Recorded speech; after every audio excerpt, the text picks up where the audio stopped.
My name is Sheila, and I was 30 when I met Tom. We both worked for Global Tech, a large international company where I was a translator. Tom was in the IT department, always ready with a joke or a helping hand when my computer decided to throw a tantrum. It didn't take long for our coffee breaks to turn into dinner dates, and soon enough, we were inseparable. A year later, Tom got down on one knee in the middle of our favorite park. The wedding was a whirlwind of white lace and champagne toasts. Tom's parents, Margaret and Robert, seemed nice enough. Margaret hugged me tightly and whispered, "Welcome to the family, dear." If only I had known then what that welcome truly meant. After the honeymoon, we moved into Tom's apartment. It was spacious and modern, with a view of the city skyline that took my breath away. "This is perfect," I said, twirling around the living room. Tom grinned. "Wait till you see the kitchen." Mom insisted on getting all top-of-the-line appliances when I first moved in. I should have paid more attention to those words. Should have asked more questions. But I was too caught up in the excitement of starting our life together. The first few weeks were bliss. Tom and I fell into an easy rhythm, sharing chores and enjoying quiet evenings together. Then, one Saturday morning, it happened. I was in the kitchen, attempting to make pancakes, when I heard the front door open. Thinking Tom had returned from his morning run, I called out, "Hope you're hungry, babe." But it wasn't Tom who walked into the kitchen. It was Margaret. "Oh, hello dear," she said, her eyes scanning the mess I'd made. "I thought I'd pop in and see how you two are settling in." I stood there, spatula in hand, completely stunned. "Margaret, how did you?" She dangled a key in front of me. "I have a spare, of course. How else would I check on my Tommy?" Margaret bustled past me, opening cupboards and peering into the fridge. I watched in disbelief as she pulled out cleaning supplies and started wiping down the already spotless counters. "But, we're married now." "You don't need to." "Nonsense," she interrupted. "Tommy's still my boy. And I have so much free time these days. I'm happy to help." For the next hour, I endured a running commentary on my housekeeping skills, or lack thereof, according to Margaret. By the time Tom returned, I was ready to scream. "Mom?" Tom said, surprise evident in his voice. "What are you doing here?" Margaret beamed at him. "Just helping Sheila get things in order, dear.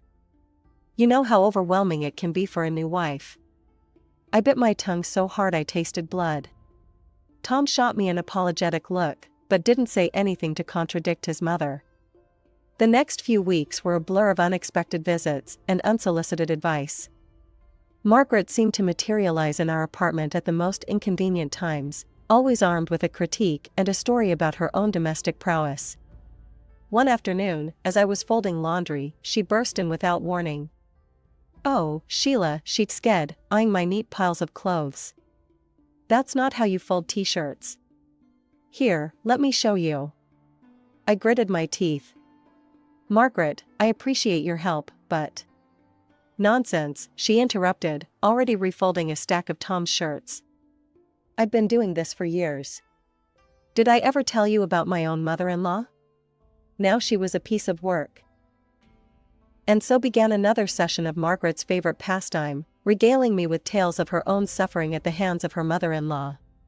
She used to come over unannounced, Margaret said, oblivious to the irony. Always criticizing my cooking, my cleaning. Nothing was ever good enough for her. I bit back the urge to point out the similarities. Instead, I forced a smile. "That must have been difficult." "Oh, it was," Margaret nodded sagely. "But I endured it. And look how well Tommy turned out. You should be grateful I'm nothing like her." Grateful, right? Because having my privacy invaded and my abilities constantly questioned was such a blessing. As the days wore on, my patience wore thin. Margaret's visits became more frequent, her criticism more pointed. She'd run her finger along the top of the fridge, skiing at imaginary dust. She'd reorganize the pantry, claiming she knew best how Tommy liked things. Tom, for his part, seemed oblivious to the tension. "Mom's just trying to help," he'd say whenever I brought it up. "She means well." But good intentions or not, I was at my breaking point. The constant intrusion, the endless criticism, the thinly veiled insults, it was all becoming too much. It came to a head one Sunday afternoon. I was in the middle of preparing dinner when Margaret waltzed in, key in hand. "Sheila, dear," she called out, her voice sickeningly sweet. "I thought I'd drop by and give you some pointers on proper meal planning. Tommy's always been particular about his Sunday roasts." I stood there, wooden spoon in hand, feeling something inside me snap. This was my home, my kitchen, my marriage. And I'd had enough. Taking a deep breath, I turned to face her. "Margaret," I said, my voice surprisingly steady, "we need to talk." Her eyebrows shot up in surprise. "About what, dear?" "About boundaries," I replied. "About privacy. I appreciate your intention to help, but coming over unannounced, criticizing everything I do, it's not helping. It's making me feel uncomfortable in my own home." She left without another word, the door slamming behind her. As the sound echoed through the apartment, I leaned against the counter, exhausted but oddly exhilarated. That evening, as Tom and I sat down for dinner, I knew I had to broach the subject. "Tom," I started, pushing my food around on my plate, "we need to talk about your mother." He sighed, putting down his fork. "What's she done now?"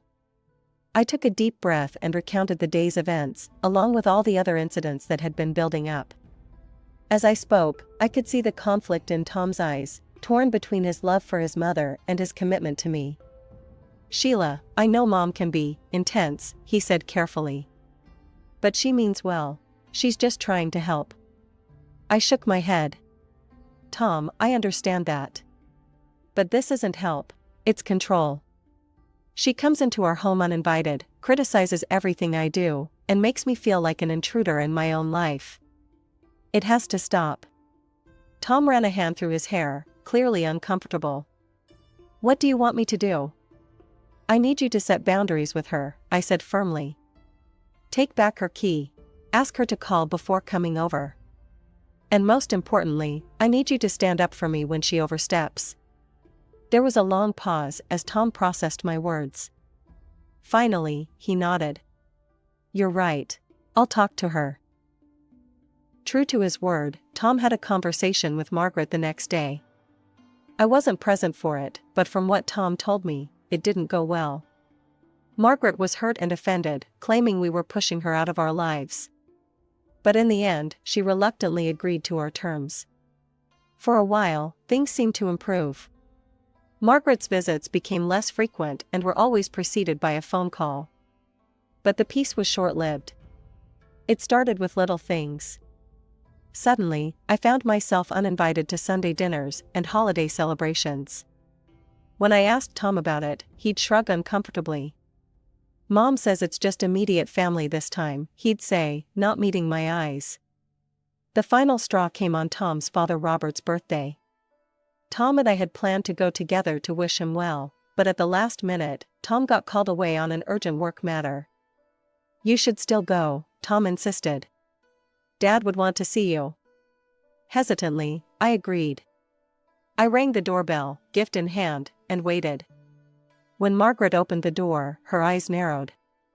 "Sheila," she said, her voice dripping with false sweetness. "What a surprise. We weren't expecting you. This is a family gathering. And let's be honest, dear. You're not really family, are you?" Her words hit me like a slap.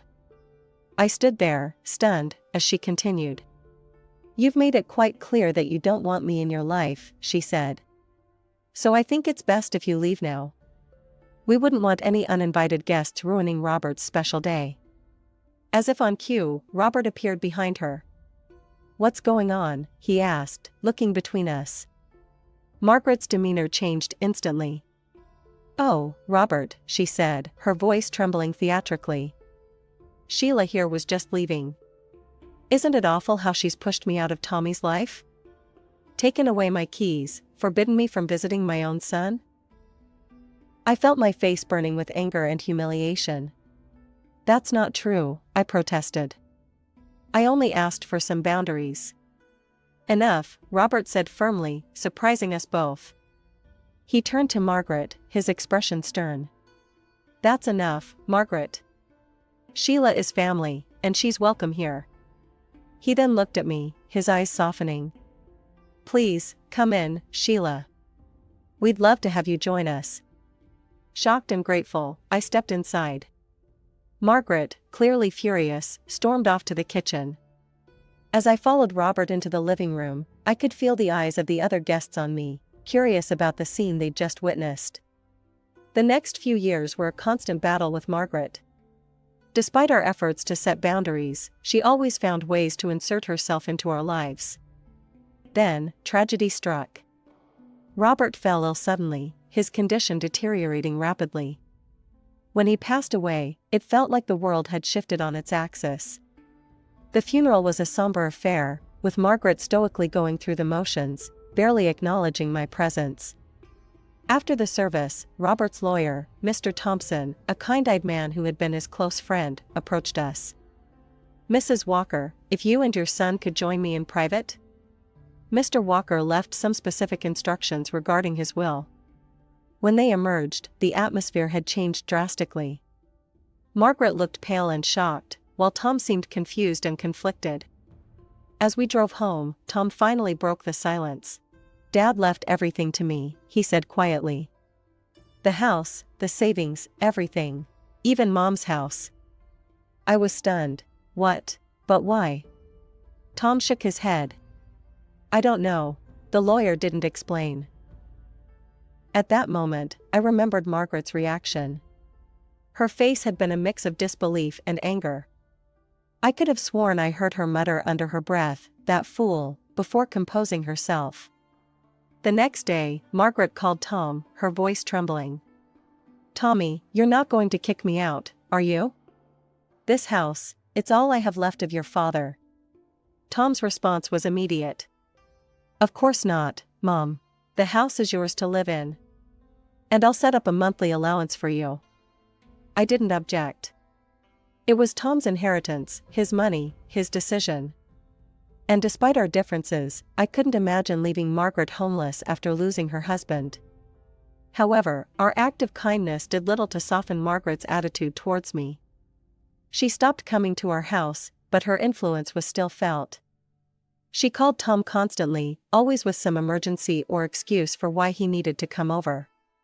Tommy, the sink is leaking. I think I heard a strange noise in the attic. I'm not feeling well. Could you stay the night, just in case? Tom, ever the dutiful son, would rush to her aid, often staying overnight. It was driving me crazy. As Margaret's birthday approached, I braced myself for another round of exclusion. For the past 2 years, I'd been pointedly uninvited from family gatherings, relegated to the role of outsider in my own marriage. So when Tom announced he had to leave on a last-minute business trip, I resigned myself to a quiet evening alone. I was surprised, then, when my phone rang the day before Margaret's birthday. Even more surprising was the name on the caller ID. Sheila, dear, Margaret's voice oozed sweetness through the speaker. I'm calling about my birthday celebration tomorrow. I know we've had our differences, but I'm tired of all this hostility. I'd like us to reconcile. I stood there, phone pressed to my ear, utterly dumbfounded. You want me to come to your birthday party? Of course, dear.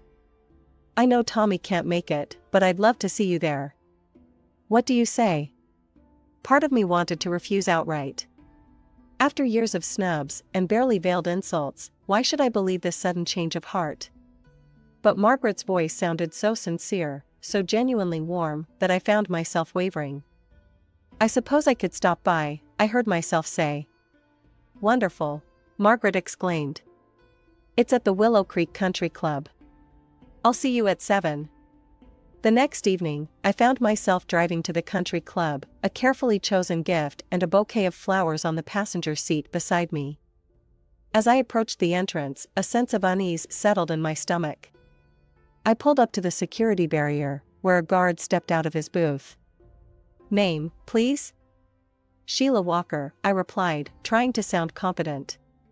The guard scanned his list, then frowned. I'm sorry, ma'am, but I don't see that name here. There must be some mistake, I said, my unease growing.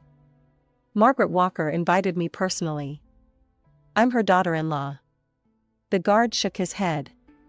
I'm sorry, but if you're not on the list, I can't let you in. It's a private event.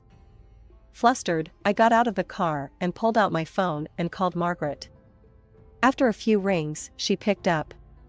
Margaret, it's Sheila. I'm at the entrance, but they won't let me in. A few minutes later, I saw Margaret approaching the barrier, surrounded by a group of well-dressed guests. They were all laughing, glasses in hand, clearly enjoying the party that was already in full swing. As Margaret neared my car, I expected her to clear up the misunderstanding with the guard. Instead, she fixed me with a cold stare that sent chills down my spine. Well, she said, her voice dripping with disdain. If it isn't the little gold digger herself. Did you really think I'd let trash like you into my birthday celebration? I stood there, stunned, as Margaret continued her tirade. I specifically chose this venue to keep out unwanted elements like you. Why are you even here? You're not family. You're nothing but a money-hungry tramp who trapped my son.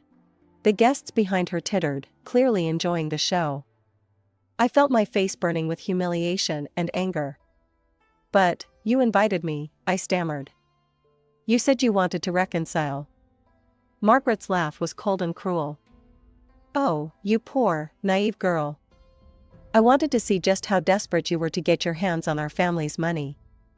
And look at you, showing up like a stray dog, begging for scraps. For a moment, I stood face to face with Margaret, seeing the malice gleaming in her eyes. Then, with deliberate slowness, I dropped the flowers and gift at her feet. Without another word, I got back in my car and drove away, Margaret's mocking laughter and the sounds of the party fading behind me. I drove home in a daze, my mind reeling from Margaret's cruel words and actions. As soon as I walked through the door, I collapsed onto the couch and called Tom, my hands shaking as I dialed his number. Through tears and hiccups, I recounted the entire humiliating ordeal. Tom listened in stunned silence, only interrupting occasionally to ask for clarification. When I finished, there was a long pause. Then, Tom's voice came through, low and angry. I'm coming home, and then I'm going to have a very serious conversation with my mother. True to his word, Tom was on the next flight home. When he arrived, he held me close, apologizing over and over for his mother's behavior. Then, with a determined look in his eye, he picked up the phone and called Margaret. I could hear Margaret's voice, shrill and defensive, through the speaker. But Tom's responses were calm and resolute. No, Mom. This time you've gone too far. I don't want to hear your excuses. You humiliated my wife, the woman I love. No, I'm done. I'm cutting you off. No more allowance, no more help. You're on your own. For a week, we enjoyed a peace we hadn't known in years. No frantic calls from Margaret, no emergencies requiring Tom's immediate attention. It felt like we could finally breathe. But of course, it couldn't last. One afternoon, there was a knock at our door. When I opened it, I found Margaret standing there, her eyes red and puffy, her appearance disheveled. How could you do this to me? She wailed, pushing past me into the house. I raised that boy. I devoted my entire life to him. And now, because of you, he's left me with nothing. No money, no support. I can barely afford to eat. She paced the living room, her voice rising hysterically. It's all your fault. You turned him against me. You're the reason Robert disinherited me. You've ruined everything. I tried to interject, to defend myself, but Margaret was beyond reason. She continued her rant, tears streaming down her face, until she finally collapsed onto the couch, sobbing uncontrollably. After a few minutes, Margaret composed herself and left without another word, leaving me standing in the middle of the living room, confused and conflicted. As the door closed behind her, I made a decision. I needed answers, and I knew just who might have them. The next day, I found myself sitting across from Robert's lawyer in his office. The room was warm and inviting, with shelves lined with law books and framed diplomas on the walls. Mr. Thompson looked at me with kind eyes, his hands folded on the desk between us. "Mrs. Walker," he began, "I understand you have some questions about your father-in-law's will?" I nodded, taking a deep breath. "Yes, I do. I need to understand why Robert left everything to Tom and nothing to Margaret. It just doesn't make sense." Mr. Thompson leaned back in his chair, a conflicted look crossing his face. He seemed to be weighing his words carefully.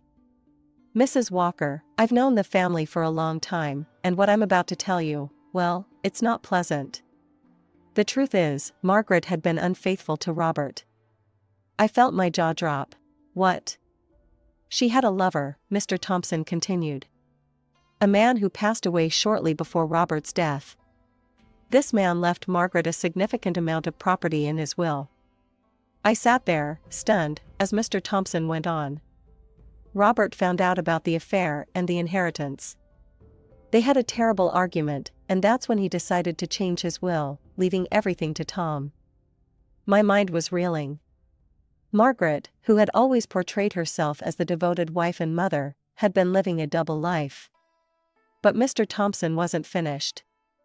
"There's more," he said, his voice somber. "Years ago, when Tom was just a boy, Robert's mother, Tom's grandmother, fell ill. She had saved money for years to afford a place in a private nursing home, where she hoped to spend her final days in comfort." I listened, a sense of dread growing in the pit of my stomach. Margaret convinced Robert to sell his mother's property and send her to a state-run facility instead. They kept the money for themselves and rarely visited the poor woman. She passed away not long after, alone and neglected. I felt sick. The Margaret I knew was manipulative and cruel, but this was a level of callousness I couldn't have imagined. "Robert carried that guilt with him for years," Mr. Thompson said softly. "I think changing his will was his way of trying to make things right, to ensure that Margaret couldn't do to Tom what she had done to his mother." As I left Mr. Thompson's office, my head was spinning. The woman who had accused me of being a gold digger had been the real predator all along, pursuing her own interests at the expense of her family's well-being and happiness. That evening, when Tom came home from work, I sat him down and recounted everything I had learned from Mr. Thompson. Tom listened in stunned silence, his face a mix of disbelief, anger, and profound sadness. "I can't believe it," he said when I finished, his voice barely above a whisper. "All these years, she's been lying to us, manipulating us." We stayed up late into the night, talking through the implications of these revelations. Tom was devastated, but also resolute. "This ends now," he said firmly. We didn't have to wait long for Margaret to make her next move. A few days later, she showed up at our door, all tears and pleas for help. "Tommy," she began, her voice quavering. "I know you're angry, but please. I need your help. I have nothing left." Tom's face was like stone as he replied, "That's not true, is it, Mom? We know about your lover, about the apartment and money he left you." Margaret's face drained of color. What are you talking about?" "Drop the act," Tom said, his voice cold. "We know everything. About your affair, about what you did to Grandma. All of it." Margaret's demeanor changed instantly. Gone was the pitiful, pleading woman. In her place stood someone I recognized all too well, calculating, angry, ready to lash out. "How dare you," she shrieked. "After everything I've done for you. You ungrateful, selfish boy." Tom didn't flinch. "Ungrateful? You're right, I am. Unlike you, I won't be sending you to a state nursing home to die alone." Margaret recoiled as if she'd been slapped. Tom continued, his voice steady, "I'm selling the house. You need to leave. Use the money and property your lover left you, and stop trying to deceive and use everyone around you." Margaret's indignant screams could probably be heard down the block, but Tom remained unmoved. He gave her a deadline to vacate the house, and true to his word, he sold it soon after. We later learned that Margaret had moved into the apartment left to her by her lover, evicting the current tenants and having to pay a hefty sum for breaking their lease. She tried calling Tom a few times after that, alternating between tearful pleas and angry accusations, but we stood firm in our decision to cut ties. As the dust settled from this tumultuous period, Tom and I found ourselves looking toward the future. And what a future it was shaping up to be. I was pregnant. We decided to sell our apartment and look for a small house, somewhere we could raise our child in peace, away from the shadows of the past. We were careful not to let any news of the pregnancy or our plans to move reach Margaret. The last thing we wanted was for her to find a way back into our lives, especially with a baby on the way. Driving away toward our new home and new life, I felt a sense of hope I hadn't experienced in years. Whatever challenges lay ahead, I knew Tom and I would face them together, stronger for having weathered this storm.